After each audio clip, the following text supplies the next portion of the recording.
Students, today we are going to start class 10 Social Science chapter 1 The Rise of Nationalism in Europe part 3. In this part we will see introduction, the romantic imagination and national feeling, hunger, hardship and popular revolt, 1848 the revolution of liberals, the Frankfurt Parliament, the making of Germany, the making of Italy, the romantic imagination and national feeling. Students, as in previous part we have seen that during 19th century there was an emergence of a new idea, that was nationalism. Students, you are already knowing that nationalism was an idea which was related to loyalty and devotion to nation. People, they wanted to make their country a nation state because they wanted equality, freedom and fraternity for the social, economic and political development. They faced many problems in multinational dynastic empires because these multi-dynastic empires were ruled by different kings. As it was ruled by different kings, that's why there was different laws, different weight system, measurement system, different culture, language, currency, different problems were there with the people. That's why they wanted to make nation state. In that they wanted equality, they wanted centralized administrative system for the development of the nation, for the development of the people. But it was not so easy. There was need to promote the feeling of nationalism among the people. But for this, only few people, they know the nationalism, the target was not possible to fulfill. That's why there was need to make all the people aware about nation state. That's why the idea was needed to be promoted. For this, the strategies were applied so that the common people can also come to know about the nation state, about the nationalism. For this, the help of Romanticism was taken. Students, Romanticism is a cultural movement in that the help of art, poetry, drama, stories, music, all are taken to promote the feelings. And here the feeling of nation state, the feeling of nationalism was promoted through this. In this, the romantic artists and poets generally criticized the glorification of reason and science. They wanted to promote the idea of nation state through the culture. Their effort was to create a sense of shared collective heritage, a common cultural past as the basis of a nation. For this, they had tried their best. They had given the contribution in the promotion of nationalism among the people.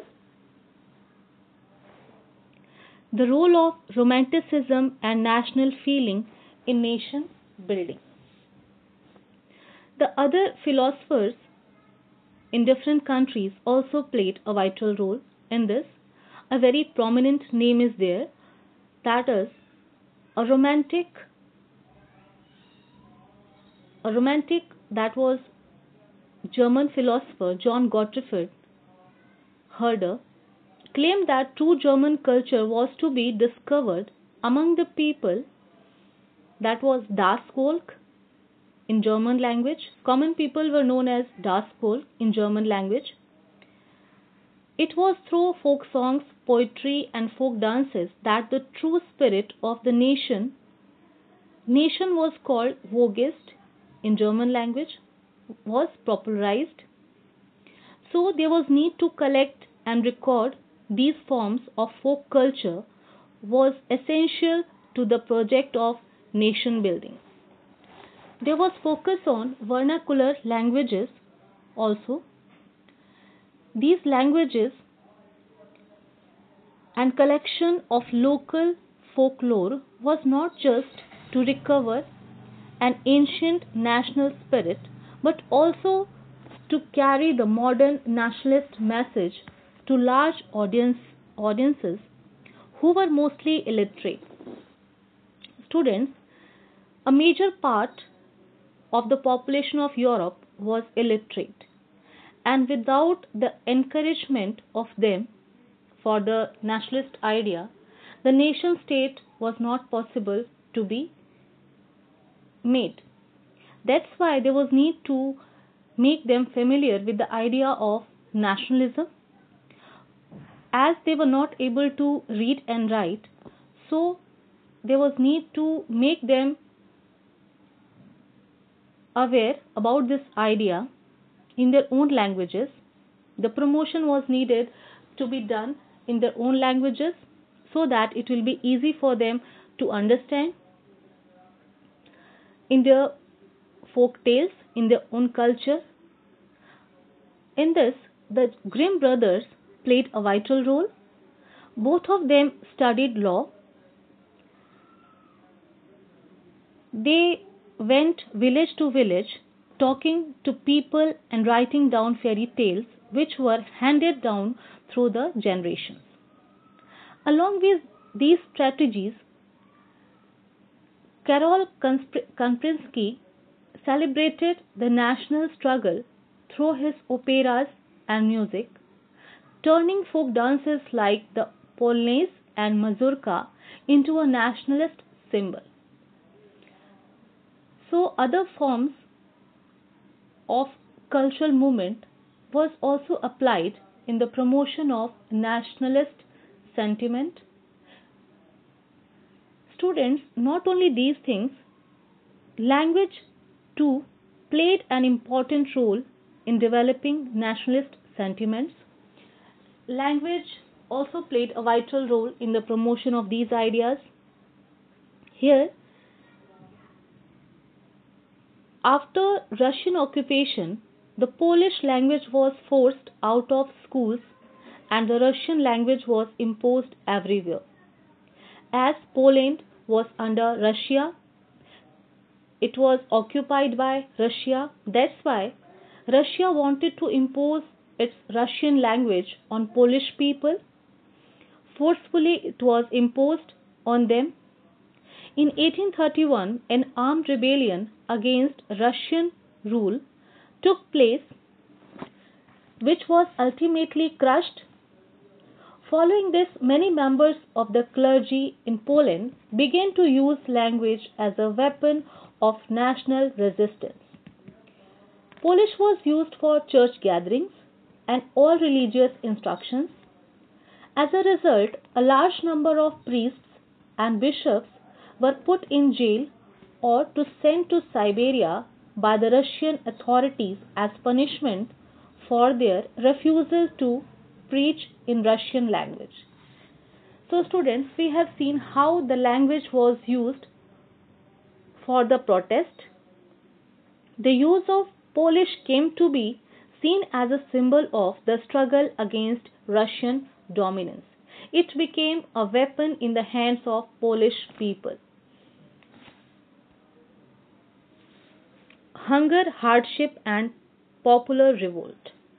Students, the 1830s were years of great economic hardship in Europe.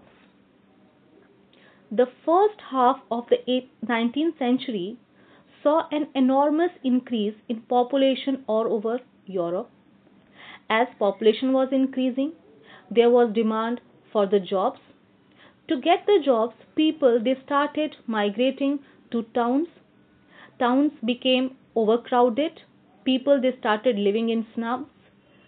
As they were living in slums, they faced the problem of housing, sanitation. Along with this, as more and more people they migrated to towns, there was lack of jobs. Easily people were not getting jobs there. Some small producers in towns were often faced with stiff competition from imports of cheap machine made goods from England, where industrialization was more advanced than on the continent. This was especially so in textile production, which was carried out mainly in homes or small workshops and was only partially mechanized. In those regions of Europe where aristocracy still enjoyed power, peasants struggled under the burden of feudal dues and obligations. Common people they suffered because of unemployment, the rise of food prices, or year of bad harvest led to widespread pauperism in town and country. The problems of the people were increasing day by day. They all were depressed. Popular revolt. The year 1848 was one such year in that we can see food shortages and widespread unemployment. These problems brought the population of Paris out on the roads. Barricades were erected and the king Louis Philippe was forced to flee. A national assembly proclaimed a republic, granted suffrage to all adult males above 21, and guaranteed the right to work. For that, national workshops to provide employment were set up. Here, one incident is very important, which is very significant. Earlier in 1845, weavers in Silesia had led a revolt against contractors who supplied them raw material and gave them orders for finished textiles. But problem was there that drastically they reduced their payments. The journalist Wilhelm Wolff described the event in Silesia village. In these villages, the people they were doing the work as weavers, but the problem was there after completing the finished goods, they were not getting proper wages by the contractors. On 4th June at 2 p.m., a large crowd of weavers emerged from their homes and marched in pairs up to the mansion of their contractor, demanding higher wages. They were treated with scorn and threats alternately. Following this, a group of them forced their way into the house, smashed its elegant window panes, furniture. They had done destruction there. The contractor fled with his family to a neighboring village, however, refused to get to shelter such a person. In the neighboring village, the contractor didn't get the shelter. He returned 24 hours later, having requisitioned the army. In the exchange that followed, 11 weavers were shot. 1848, the Revolution of Liberals. Parallel to the revolts of the poor, unemployed, and starving peasants and workers in many European countries in the year 1848, a revolution led by educated middle classes was underway. Now we have seen till now the problems of unemployed people, starving peasants, artisans, workers. But middle class, they also faced the problem, but they wanted to get their rights. They were knowing the strategies how to get the rights. They were knowing the revolts. They learned from the revolts. In past they had seen that with the help of revolution they will be able to get their rights. As in European countries, revolutions were taking place in different countries.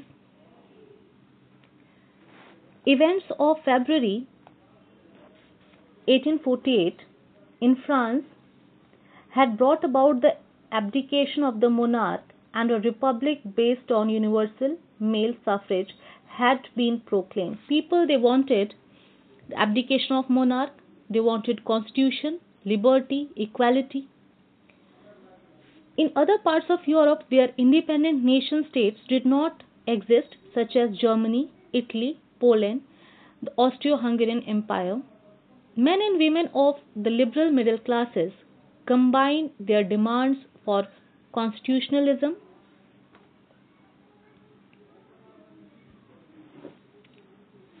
people of the middle class, they wanted changes in administrative system, they wanted a constitution, freedom of press and freedom of association. As they were not getting these rights, and the middle class everywhere was very much aware about their rights. They wanted political changes, social changes, and economic changes. Politically, they demanded constitutionalism with national unification, nation state with a written constitution and parliamentary administration. Socially, they wanted to rid society of its class based partialities and birthrights. They wanted the abolition of serfdom and bonded labor. Economically, they demanded freedom of markets and right to property. They also wanted the abolition of state imposed restrictions on the movement of goods and capital. Frankfurt Parliament. Students, as nationalist ideas were emerging everywhere in Europe, in the German region, a large number of political associations whose members were middle class professionals, businessmen, and prosperous artisans came together in the city of Frankfurt and decided to vote for an all German National Assembly. On 18th May 1848, 831 elected representatives marched in a festive procession to take their places in the Frankfurt Parliament, convened in the Church of St. Paul. There they drafted a constitution for a German nation to be headed by a monarchy subject to a parliament. When the deputies offered the crown on these terms to Frederick Wilhelm IV, who was king of Prussia, he rejected it and joined other monarchs to oppose the elected assembly because he felt shame on this offer. While the opposition of the aristocracy and military became stronger, the social basis of parliament eroded. The parliament was dominated by the middle classes who resisted the demands of workers and artisans and consequently lost their support.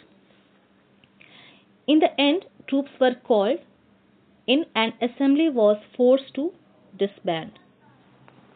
On 31st May 1849.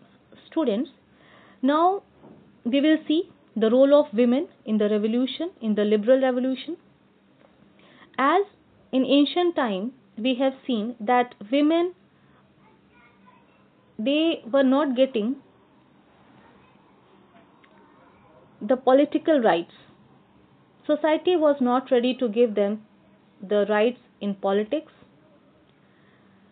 The issue of extending political rights to women was a controversial one within the liberal movement. Everyone was not ready to give the rights. Few were ready, but few were not ready to provide rights. Those were the political rights to the women.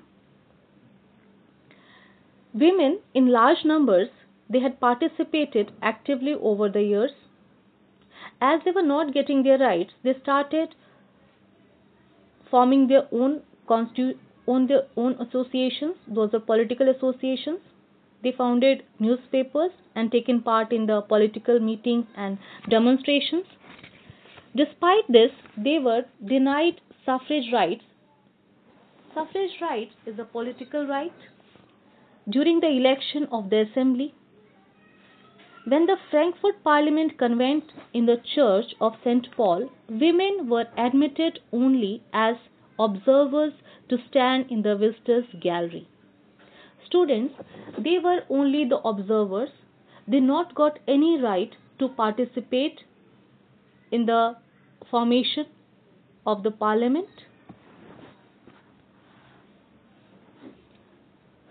As they were sitting in the church, in the visitors' gallery, they were denied from their rights. They were neglected there. Now we will see the impact of the revolution. Though conservative forces were able to suppress liberal movements in 1848, they could not restore the old order. Somehow they were successful in suppressing the liberal movements, but totally they were not able to suppress it. Monarchs, they realized that there is need to provide rights to the liberals, because in this way only there was possibility to end the revolution. Hence, in the year after 1848, the autocratic monarchies of Central and Eastern Europe began to introduce the changes that had already taken place in Western Europe before 1815. Some changes had taken place in Europe. The serfdom and bonded labor were abolished. The Habsburg rulers granted more autonomy to Hungarians in 1867. German unification. The making of Germany. Students, as we have seen, nationalist feelings were widespread among middle class Germans who in 1848 tried to unite the different regions of German Confederation into a nation state governed by an elected parliament. The liberal initiative to nation building was, however, repressed by the combined forces of the monarchy and the military, which was supported by the large landowners. Students, large landowners were known as Junkers of Prussia. From then on, Prussia took on the leadership of the movement for national unification. Its chief minister, Otto von Bismarck, was the architect of this process, carried out with the help of the Prussian army and autocracy. He used the policy of blood and iron in the unification of Germany. 3 wars over 7 years with Austria, Denmark, and France ended in Prussian victory and completed the process of unification. In January 1871, the Prussian King William I was proclaimed German Emperor in a ceremony held at Versailles. Students, as people they wanted changes in different spheres, and after the unification of Germany, these changes were brought in their country. The new state placed a strong emphasis on modernizing the currency, banking, legal and judicial systems in Germany. Prussian measures and practices often became a model for the rest of Germany. Unification of Italy. Unification of Italy. The process of unification of Italy was the work of 3 main leaders. Those were Giuseppe Mazzini, Giuseppe Garibaldi, Count Cavour, and King Victor Emmanuel II. Italy was, in starting, it was divided into 7 states, in which only Sardinia Piedmont was ruled by an Italian princely house. The north was under Austrian Habsburgs, the center was ruled by the Pope, and the southern regions were under the domination of the Bourbon kings of Spain. Even the Italian language had not acquired one common form and still had many regional and local variations. So Italy was ruled by different kings. There was no any unity. The role of Mazzini, Cavour and Garibaldi is very important. Now let us see what was the role of Giuseppe Mazzini in the unification of Italy.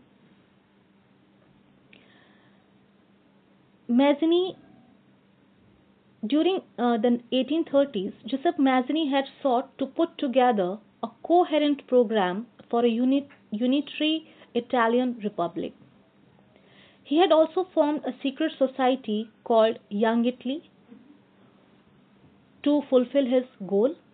The failure of revolutionary uprising both in 1831 and 1848 meant that the mantle now fell on Sardinia Piedmont under the ruler king Victor Emmanuel II to unify the Italy states through war. Now Mazzini made secret societies for the unification of Italy. Now the role of Count Cavour. He was the chief minister who led the movement to unify Italy. He formed a tactful diplomatic alliance with France and defeated the Austrian forces. Now the role of Giuseppe Garibaldi. In 1860s, they marched into South Italy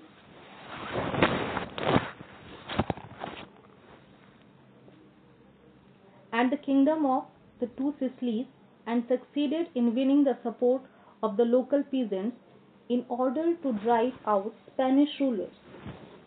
In 1861, Victor Emmanuel II was proclaimed King of United Italy.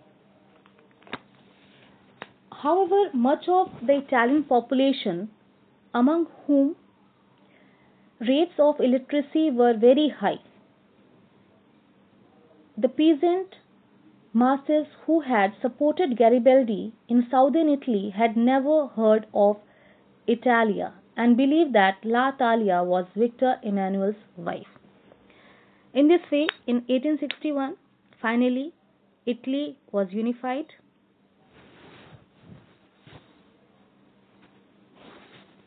Now, students, some questions to think about. What conditions prevailed in 1848 France? Briefly trace the process of German unification. Choose 3 examples to show the contribution of culture to the growth of nationalism in Europe. How did the concept of nation state develop in Europe? Was it successful in the formation of nation states? So students, this is today's part of the chapter. In next part, we will see some further contents. Thank you.